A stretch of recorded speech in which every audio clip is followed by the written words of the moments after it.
We're live? Yes. So we just need to get the link. I'm going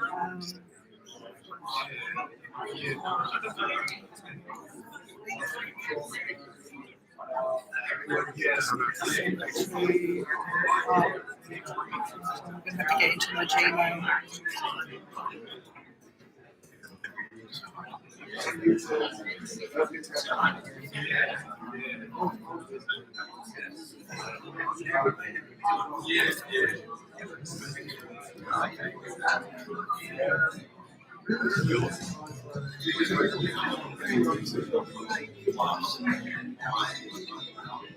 Okay, yeah, we just need to get it lined up so that it's going to be viewable. I think we're good. I need to now send the link out to you. Anybody look? Yeah, we need to be able to.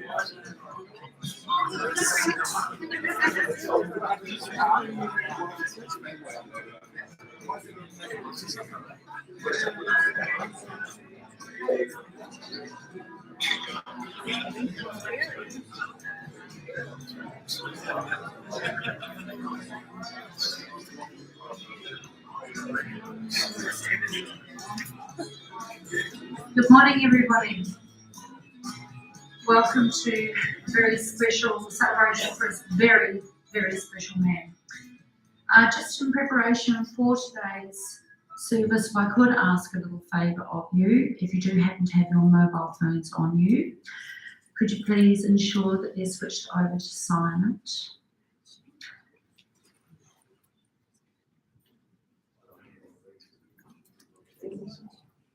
Beautiful presence in this chapel here today. A lot of love. I'd also like to welcome those joining us via live streaming. Now we've got some great pieces of music because of course Tim's a huge music lover. First one is by Ian Dury and the Blockheads. Enjoy.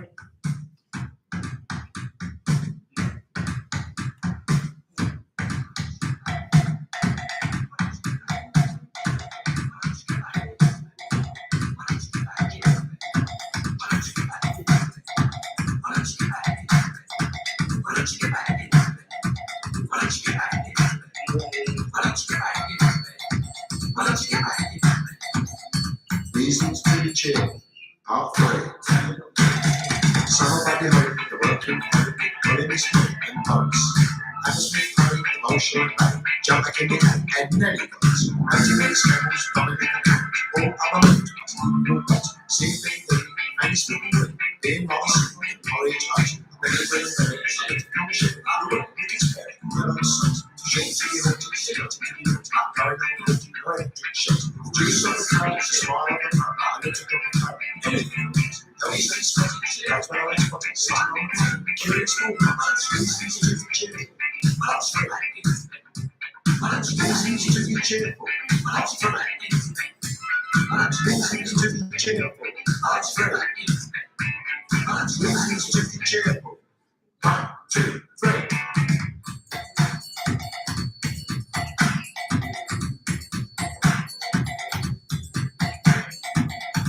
Reasons to be cheerful. Part 3. Old sex glasses, chip-ons and glasses, rebel skin bottoms. Tucking onto Paris, writing up the chat, be Willie Harris. Andrew Scooter Rico, listening to Rico, Papa Gato Chico. Jenny Cheese and Rico, the little box, slap and tickle. Willie and Dollars, electric in the spot, how in the line. Something else is strange, coming up the cup, let you know. Signing out the doggies, sing along the smoke, coming out a choke. Don't for consequence, any change, I'm coming in great. Reasons to be cheerful, I'll stay like this. Reasons to be cheerful, I'll stay like this. Reasons to be cheerful, I'll stay like this. Reasons to be cheerful. 1, 2, 3.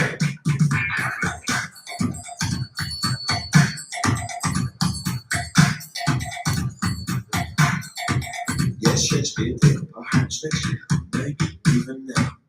In which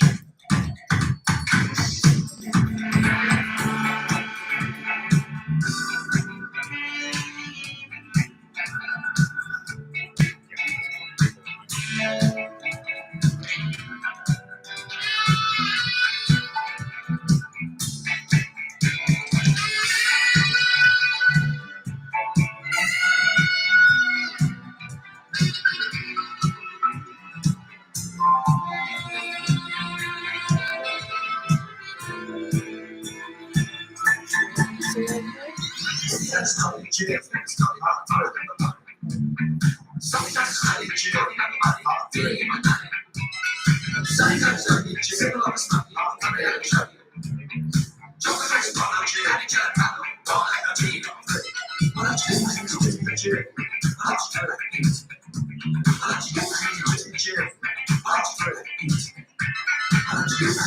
Jim, reasons to be chill. 1, 2, 3.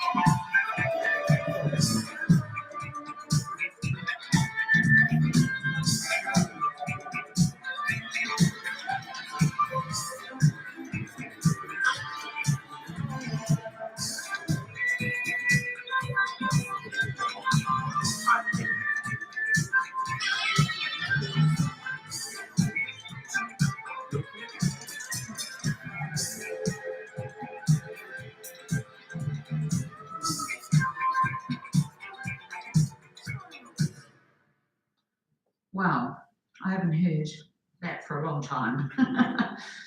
Didn't he have polio or something? Yeah, incredible reasons to be cheerful. Now, I'd like to welcome up Tiger Lily and Eden. They're going to light a candle for their dad just to start today's celebrations off. And as they light this candle, we are reminded of the incredible love that they have for their dad.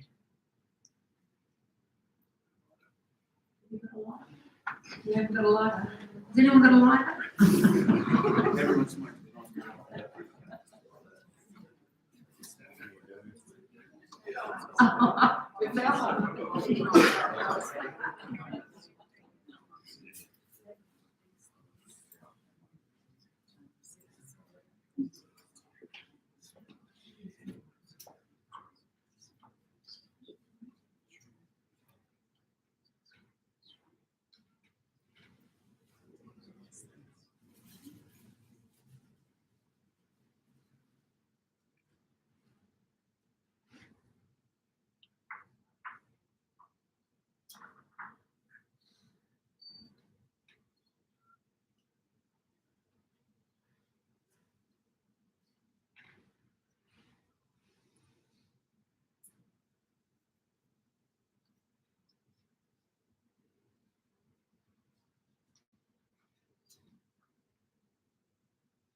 Beautiful.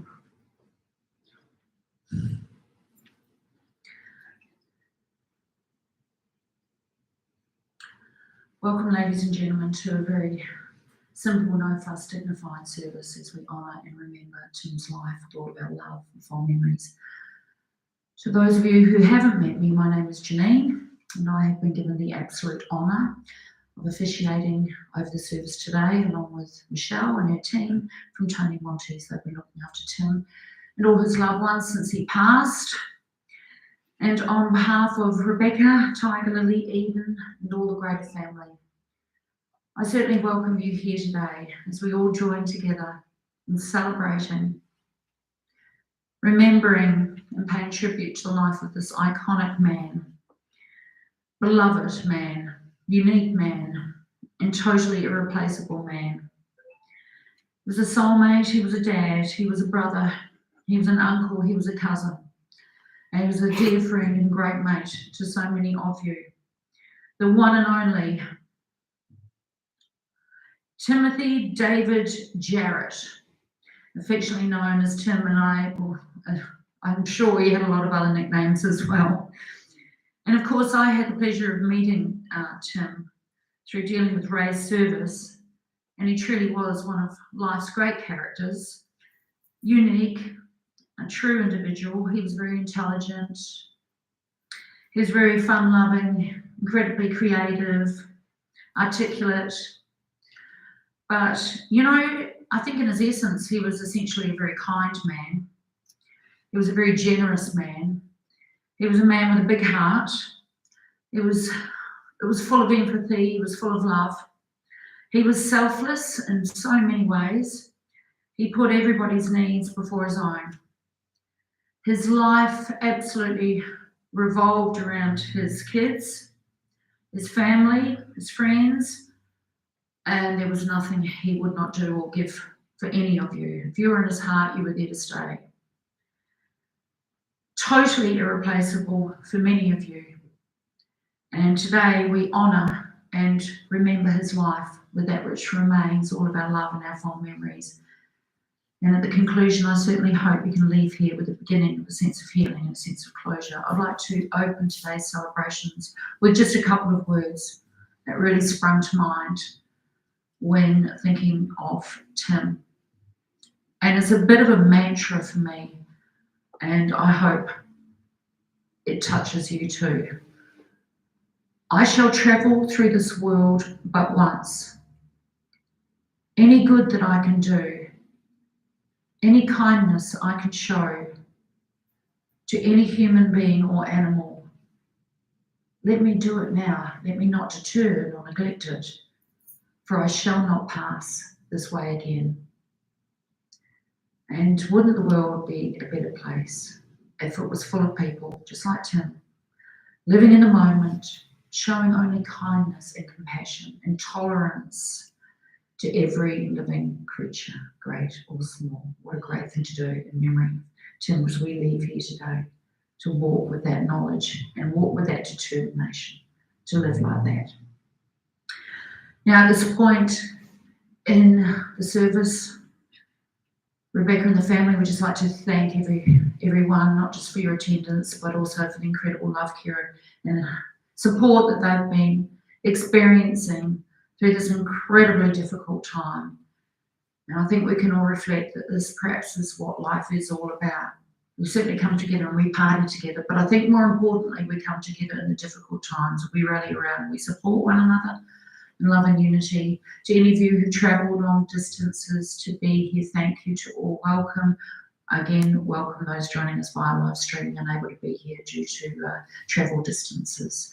Never a good time to be separated from your loved ones, but I think, when we've lost somebody very dear to us, and obviously so suddenly, unexpectedly, far too soon, it's an incredibly difficult journey to go through alone. So we send you all of our love.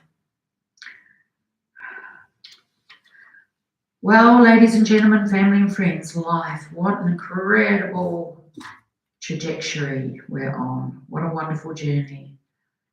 Our lives are full of so many different emotions, aren't they?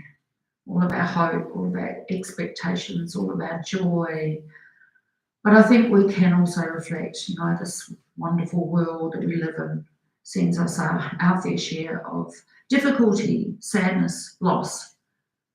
And this is one of those times, isn't it? So perhaps it's a wonderful opportunity for us to take a moment to adjust our thinking and to consider what should always come first. Because at the end of the day, Tim was someone who really got that right. He loved and valued his friends, his family.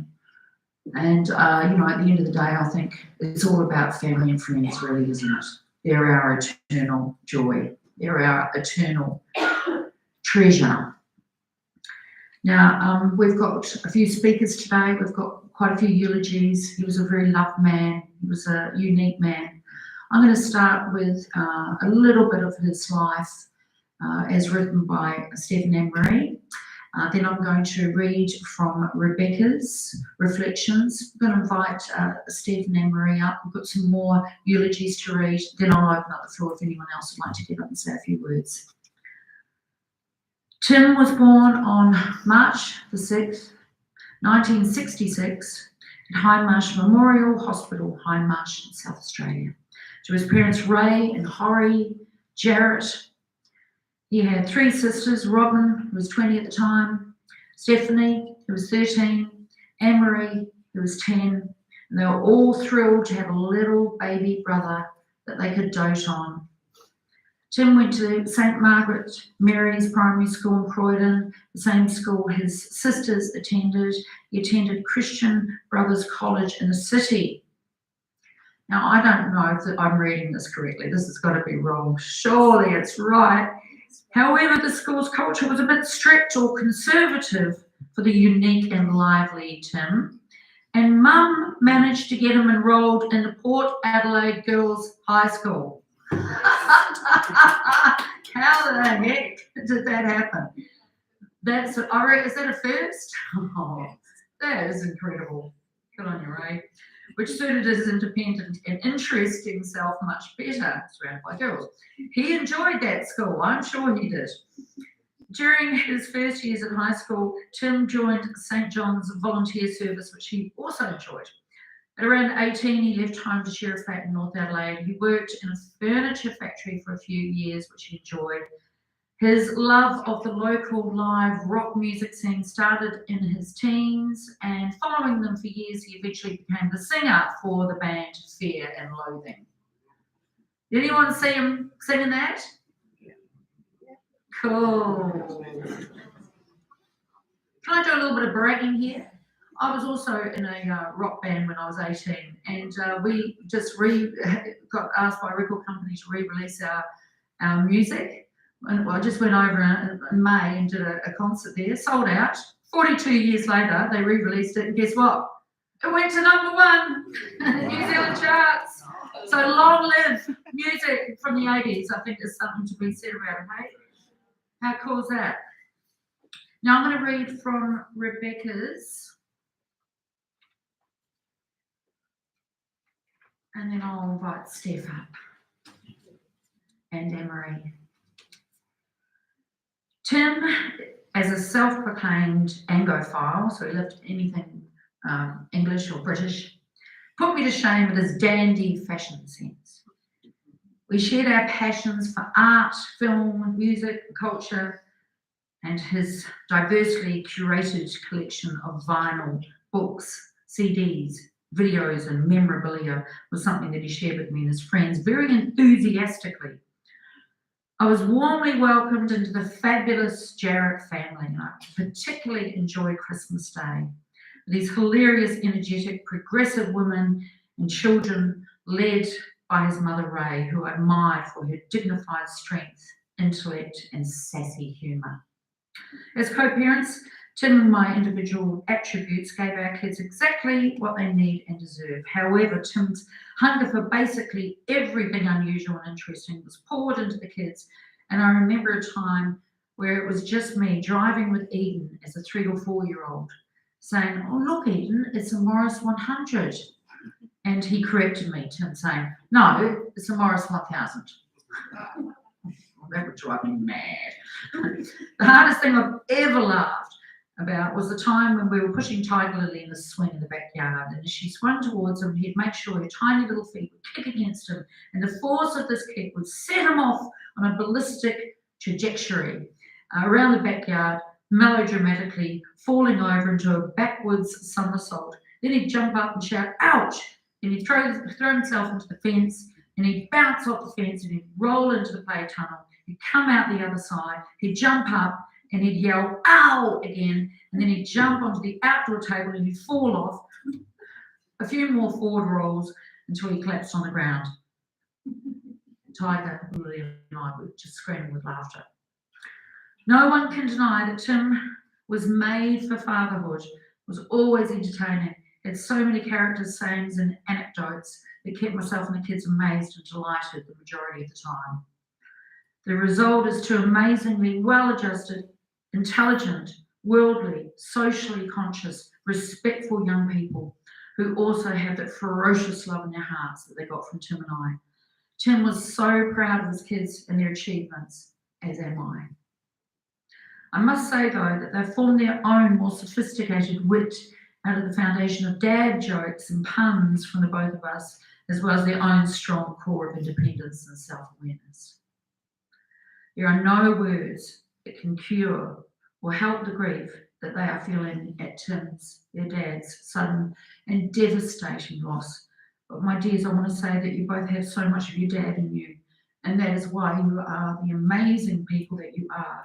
You have that same ferocious social, cultural, and environmental passion that all the Jarretts fight for. You have all that unconditional love and humour and the inquiring mind that your dad gave you. And I promise you, my darlings, that we will celebrate and remember your dad as an institution. We will set a place for him on his birthday, on your birthdays, on Christmas Day, on Father's Day. We will keep him alive in our hearts and souls forever, I promise. And every time I hug you both, your dad will be hugging you too. Oh.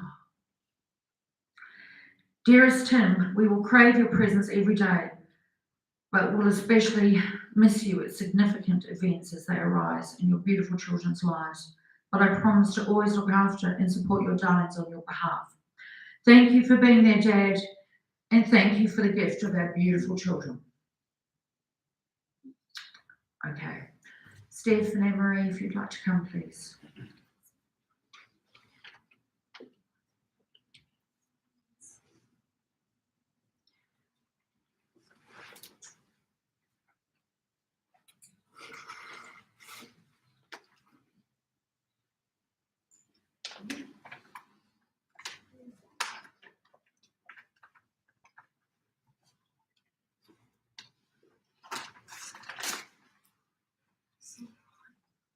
Hi everyone.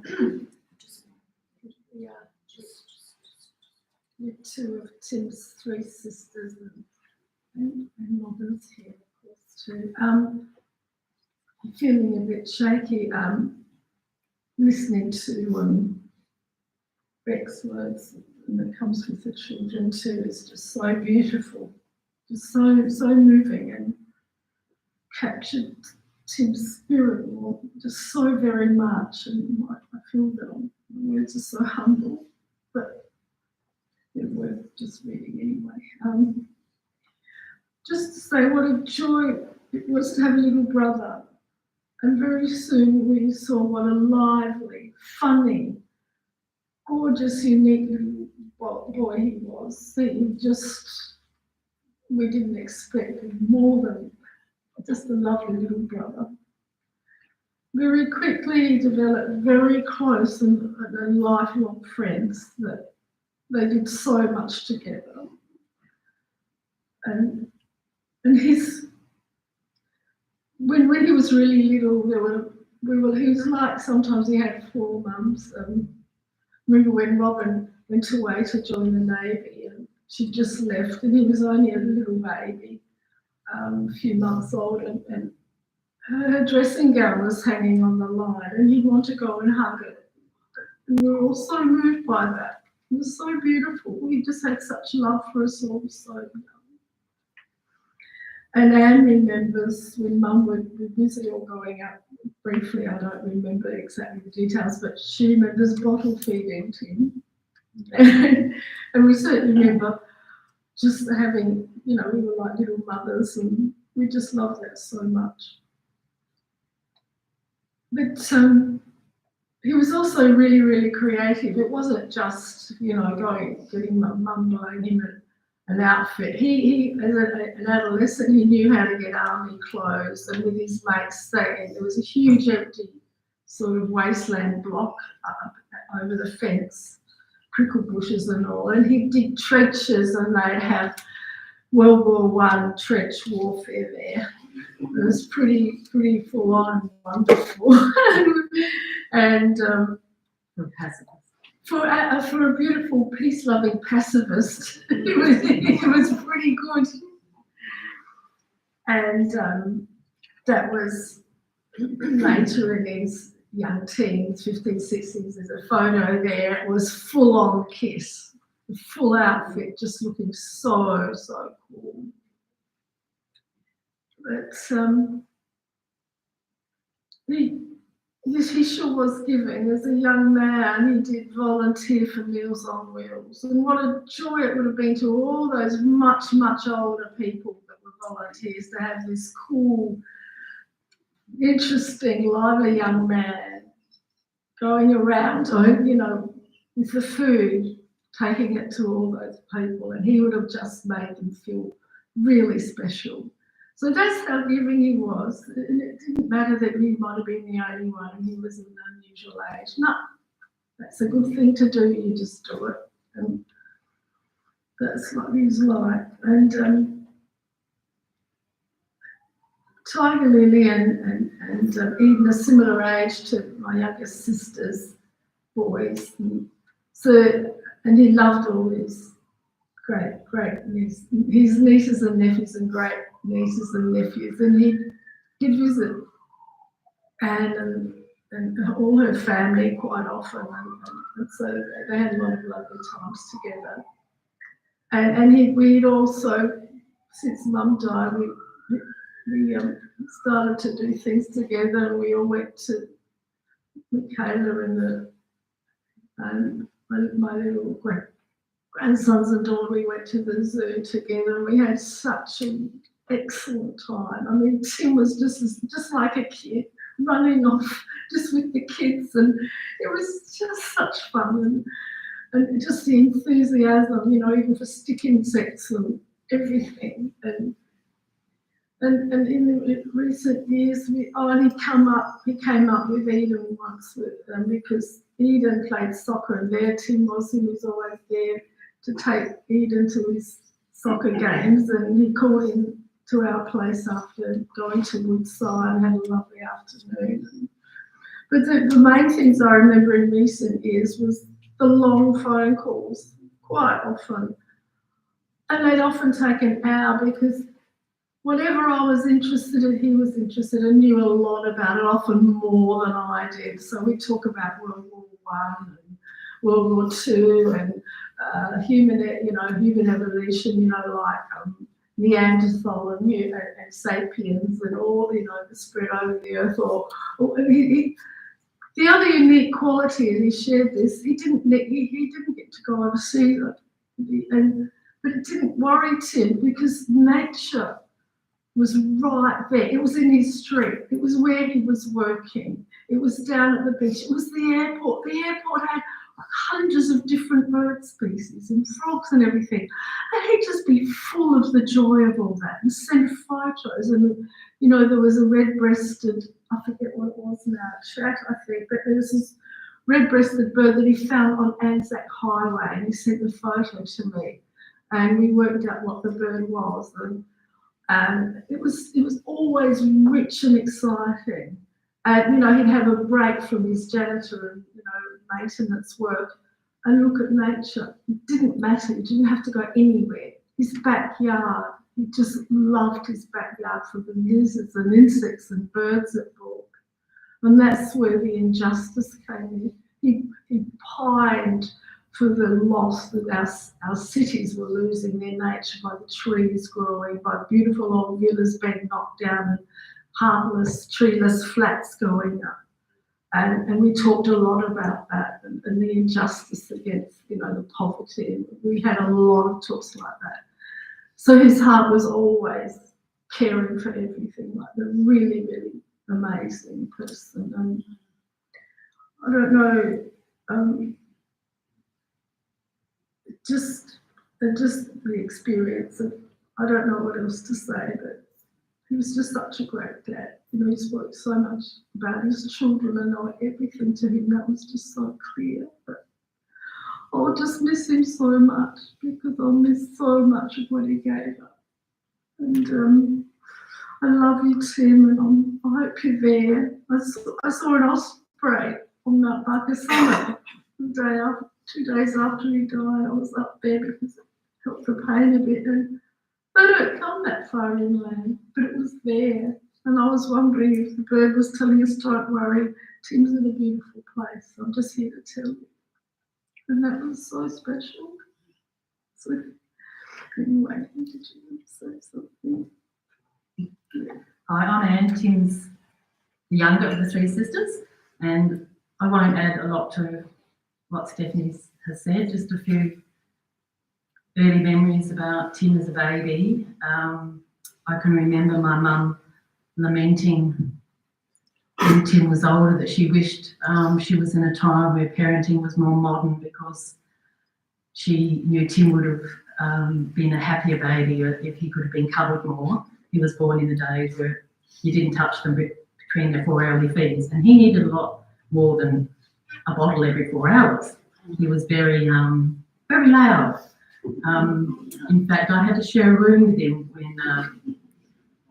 one sister left home and the next one got the spare room, I shared with Tim, which, as much as I loved him, as I said, he was very loud and not happy, and being in his cot while we were still up, and I can remember him shaking the side of the cot, and a couple of times he shook it so much that the side of the cot fell down, and when I went to go to bed, he was laying on the floor. I'm not sure if my mum ever knew, but I used to get him out of the cot and comfort him. Anyway, it was a terrific. It was great being a sister to a little brother like him, and we don't have to describe what type of person he is, because everyone here knows what Tim was like. You're either here, you know, you love him or knew someone that loved him, and he was a great lover. And I said to Herman outside that Tim just didn't have mates; he loved them. He was a big hugger and a kisser, whether you're a boy or girl. And bad luck, my nephews, they got used to Tim giving them a big kiss on the lips. Stephanie spoke about him growing up, and she mentioned a bit his trips down to our little farm in Inman Valley. He would bring Tiger, Lily and Eden a few times a year, school holidays. They'd come for their shorts, and he wouldn't just bring the children, he'd bring some of them a menagerie, rabbit, I think there was a guinea pig too. And my nephews would come over, and Tim was the Pied Piper. Give me a torch, see you in a few hours. And he'd take them for walks down the pine forest, and they'd marvel at everything they saw. And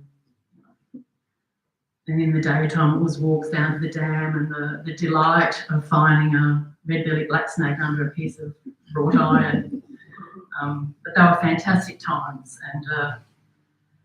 and gourmet times. You know, Tim didn't love just, as we say, say cheese. It had to be this type of cheese, this type of bread, and this wine with it, and you cook it this way. He was a connoisseur.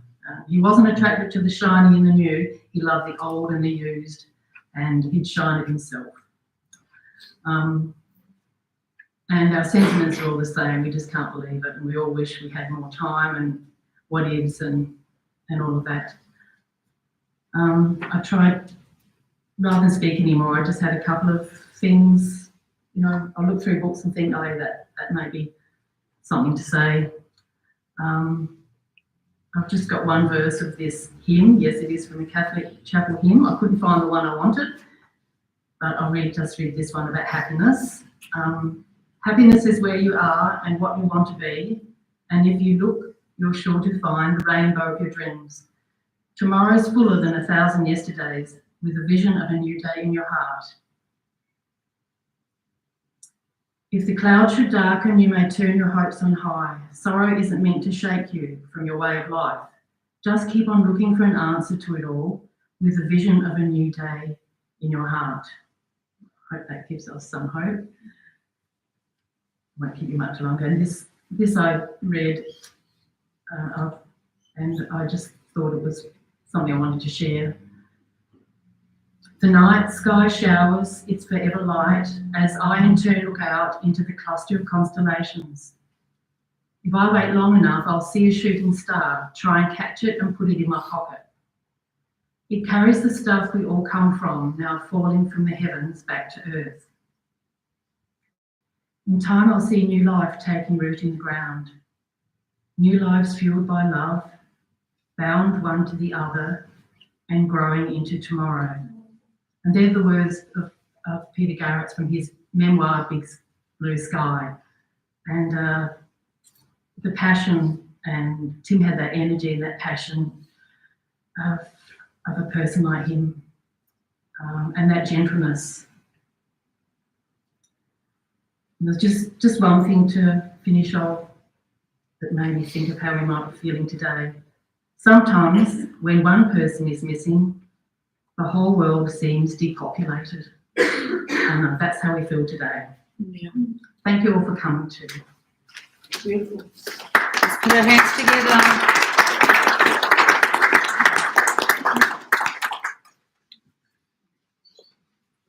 Beautifully spoken. I'm just going to read from Colin and Izzy. And then is there an Angus Macaulay here? Okay, I'm just going to read from Colin and Izzy, and then I'll welcome you up. A lovely, kind, funny man, Tim never ceased to entertain us for over 20 years with his sometimes very corny jokes, quintessentially dad jokes, but with some great historical background. Tim had an aversion to modern day technology. He loved his books, he was a wealth of information. He introduced us to the BBC's horrible histories, and we will always think of him when we see the gorgeous Georgians, and Doctor Who by the looks of it. Perhaps he may have felt a little bit more at home in the classic English period when life was simpler and less politically correct, although how he would look in a powdered wig and breeches is anybody's guess. We remember how much he was against the tram extension to North Adelaide, but a year after that it opened and he wasn't too proud to say that he was wrong, and now he fully loved the new line route, which was a mark of his incredible good character and nature. We really enjoyed visiting Adelaide and seeing him with Beck and the kids, and how we would break out and do impressions with the tradition of Peter Sellers and Spike Milligan. He was a maestro of mimicry, and it's so nice to see young Eden follow in his footsteps with his wry observations and impersonations. So long, dear Tim, we will greatly miss you. Angus, if you'd like to go.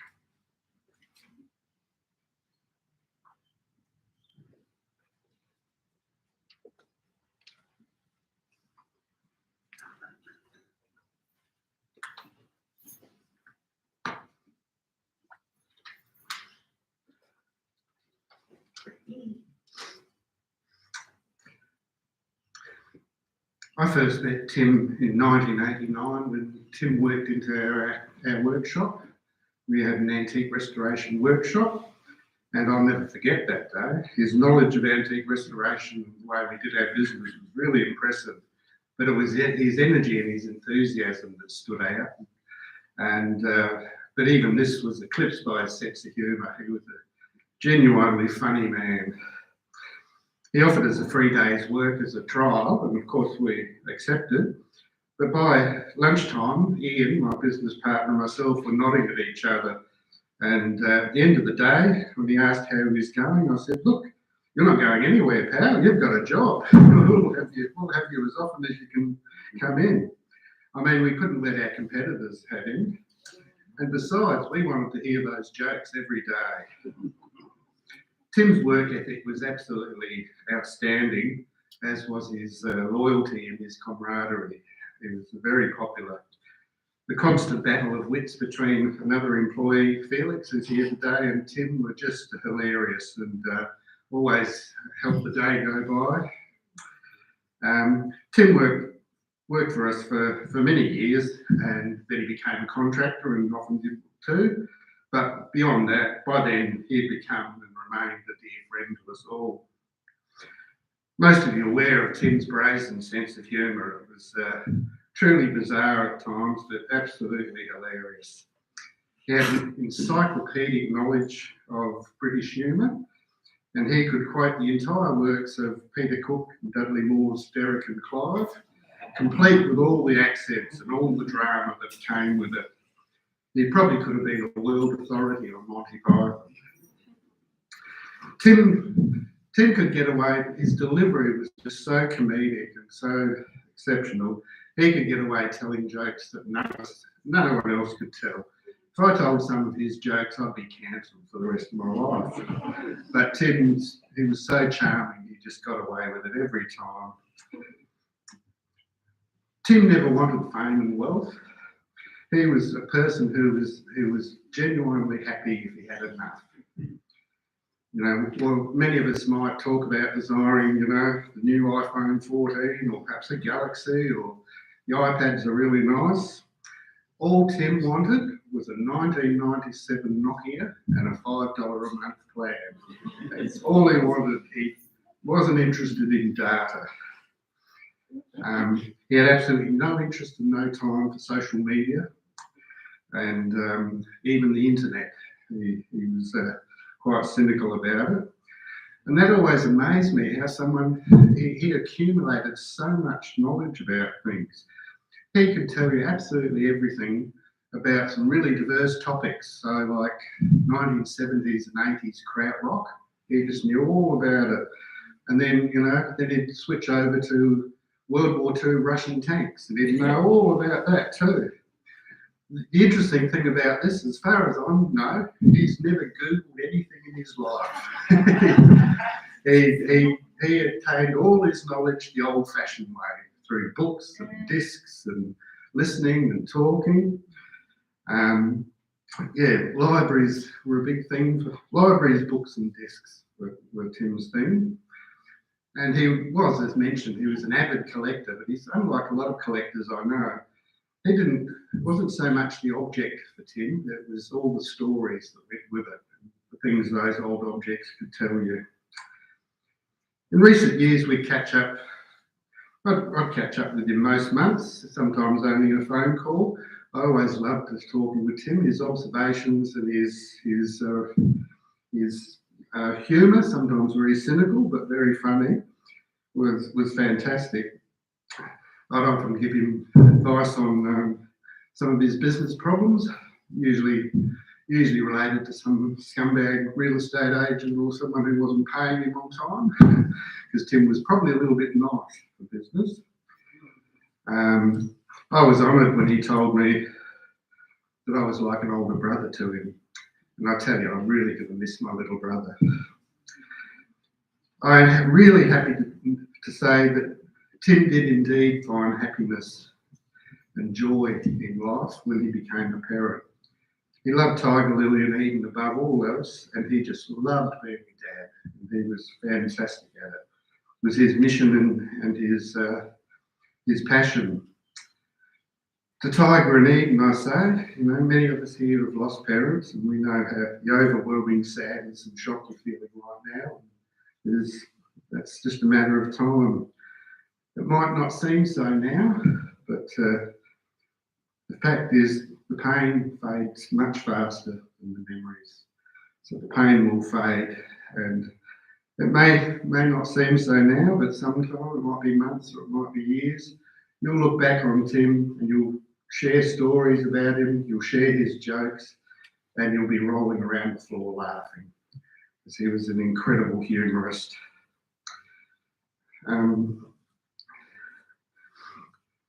So look, all I can say is farewell, Tim.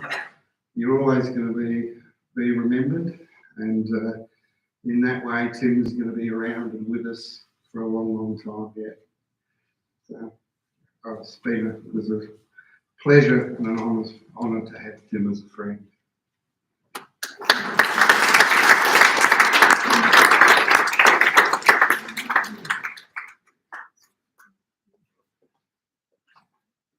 Very well said, very well spoken.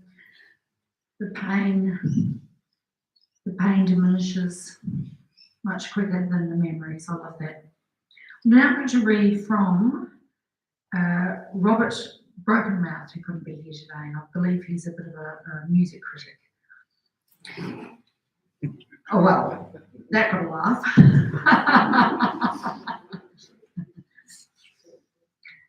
We're going to miss Tim Jarrett, who was one of the most extraordinary people who clustered to Adelaide's underground. Most of us got to know him during the mid-80s or the 90s.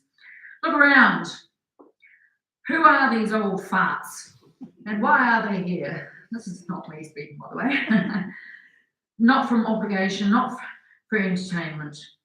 We have to be here, though, partly because Tim was such a huge part of our lives, partly because we want to demonstrate to Tiger and Eden just how much we all knew and loved your dad, who most of us we met when we were in our 20s.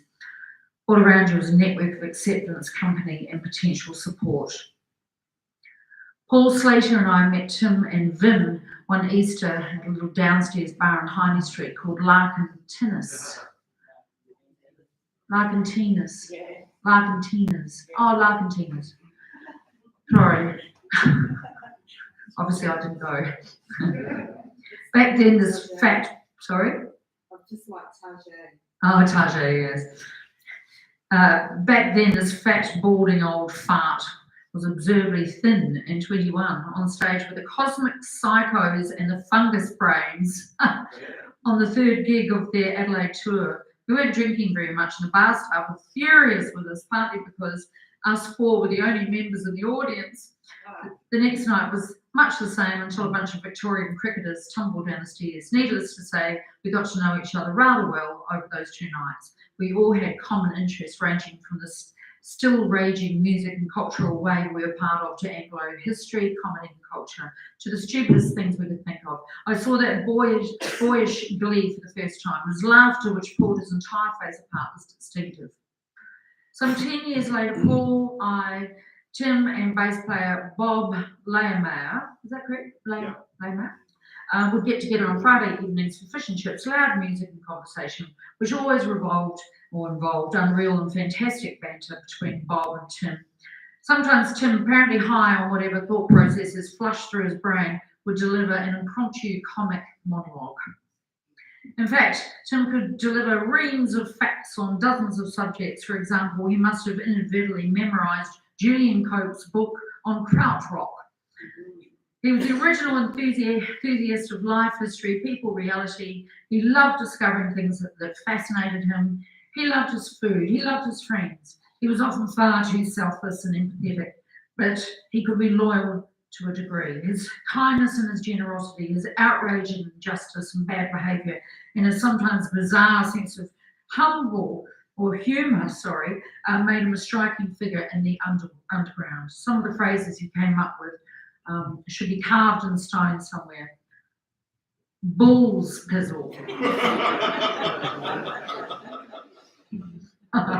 For example, became an all-purpose catchphrase, part of our past now, but still part of our present, and always linked to Tim's surreal humour and knowledge.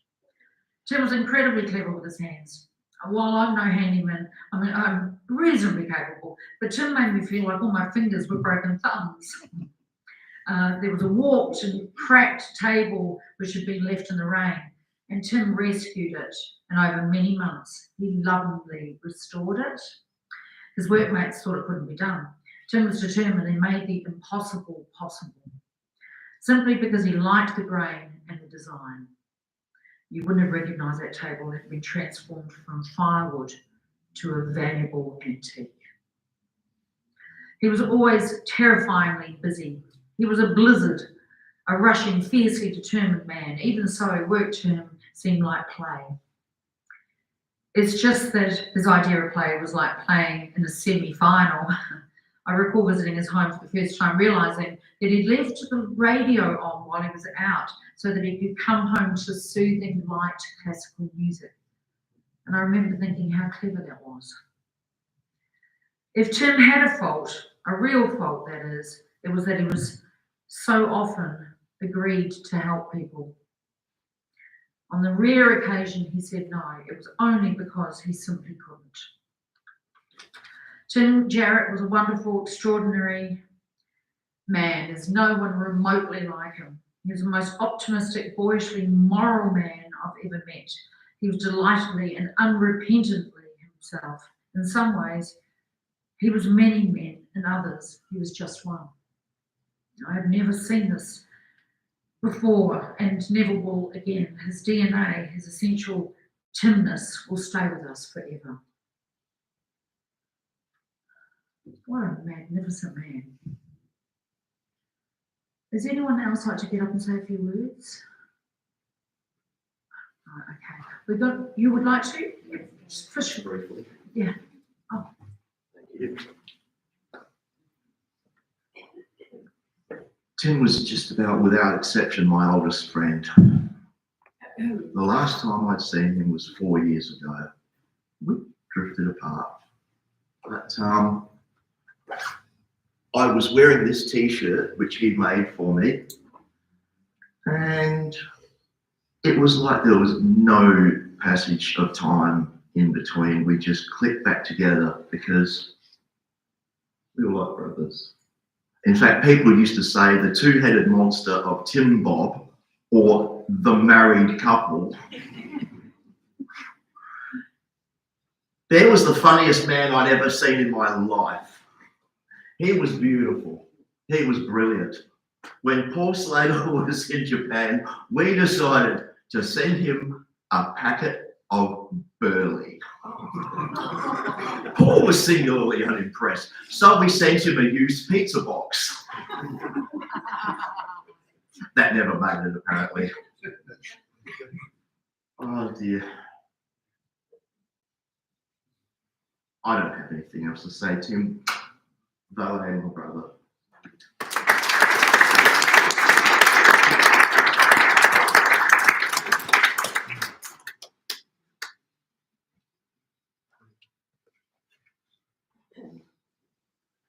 Hi everybody, my name's Mary. I'm a little bit nervous and emotional, well, Tim worked for us. He was our gardener and our maintenance person, or man, or friend, or whatever, but he was so much more to all of us. We live in Glenelg South. He worked for us for about 15 years. And I'm here just to give a few words on behalf of Strata. And as I said, Tim was much more than that to all of us. Anyway, here we go. On behalf of the residents of Robert Court in Robert Street, Glenelg South, and indeed of everyone who lived along the street, we'd like to say what a great bloke Tim was and how wonderfully well he cared for our building and for the environment that we live in. Tim turned our home and our space into something we are all so proud of, and his ability to see what needed to be done to maintain a standard of excellence knew no bounds.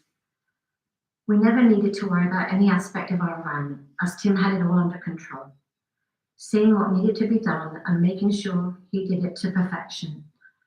And on a personal note, my husband and I were ex-army. We've lived everywhere, and we know nothing about gardening. We know nothing about anything like that because we've always lived in apartments. And Tim was the godfather as far as we were concerned. Anything we needed, we texted him. I mean, I think we could kill plastic plants. Tim was the one who would say to us, no, just do this. In his own time, he'd ring us to make sure that I'd remembered to water something. And you know, I walked around the garden this week, and I'm telling you truthfully, there's not a corner of that garden that doesn't represent Tim. He knew every plant, he knew every tree, he knew every, we'd scream and say we'd see a snake or, there's a bug out there, and Tim's saying, Mary, bugs live out there, that's what they do. So, on a personal note, honestly, he was the most interesting, knowledgeable person you've ever known. And everyone knew Tim, and everyone came to appreciate what he did. He was there 3 times a week. And I've been getting calls, and as has the other Strata members, we've been getting calls from neighbours saying, where's Tim? We haven't seen his you. Where is he? Is he not here? My husband was doing something yesterday, and 2 ladies approached him and said, why are you here? Where's Tim? So we could set our clocks by Tim. He just was so conscientious. Everything he did was just exceptional. And we know, because he talked to us, he was there 3 times a week, we know how much he loved his children. Everything he did was for his children. And be very proud of that, and because he was very proud of you guys, yeah? So anyway, just to close, I'm sorry I've lost that. Yeah, we just want to say, rest easy, Tim. We definitely know it'll never be the same without you. Okay, thanks everyone.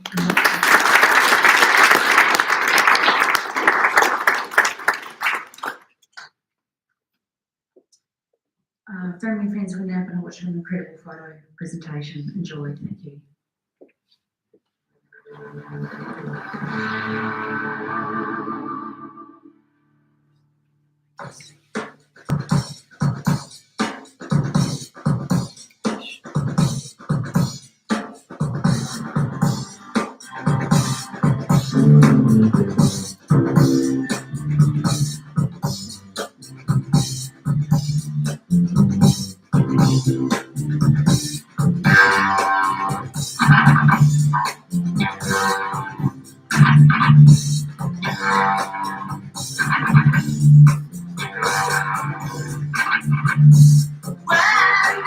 Everywhere I ask you, who is there?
Well, that was an interesting piece of music. Who is that by? Who? Wow. Cool. Very cool. Once again, I'd just like to say what an absolute honour it is to officiate over the service today. Boy, he's going to be remembered, isn't he? How can you forget him? What an incredible wit, intellect, sense of humour, almost like a soak for knowledge, wasn't he? Absolutely amazing. Photographic memory, it would appear. He would read things and just absorb them and just a fabulous way of communicating. You know, family and friends, at this time, we've lost somebody who's obviously too young. He's left us far too soon, so suddenly, so unexpectedly. And we are reminded that, you know, we're human. Everybody's human. This happens to each and every one of us, unfortunately. And death is no respecter of persons. It's no respecter of age, is it? It is often a very horrible, painful intruder, and it constantly reminds us that we ourselves. So, in honour and memory, and as a tribute to this exemplary man, this outstanding man who lived with nothing but absolute truth, that would be a fair comment, I think, lived with truth and knowledge. Let's leave here today with a determination to live our best life, to try and live and love as much as we possibly can. Look after each other, look after our loved ones, care for them, nurture them, encourage them, build them up daily, because that one opportunity that you miss might be your last one. You know,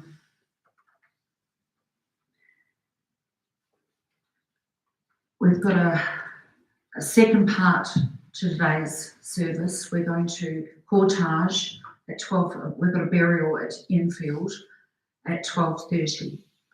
I don't know how much time we have left. I have got a watch on, sadly. But if you were not coming to the cemetery, if you'd like to come up and pay your respects, please do so. We'll be having tea, coffee, and light refreshments here, depending on the time.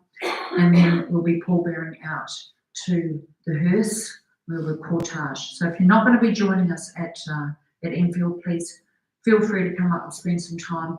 Also, after our time at Enfield at the burial, Rebecca has suggested that if you'd like to get together as a group of people and celebrate Tim's life further, to go to the Mile End, and she's going to bring you here to make sure that there's a space for you all.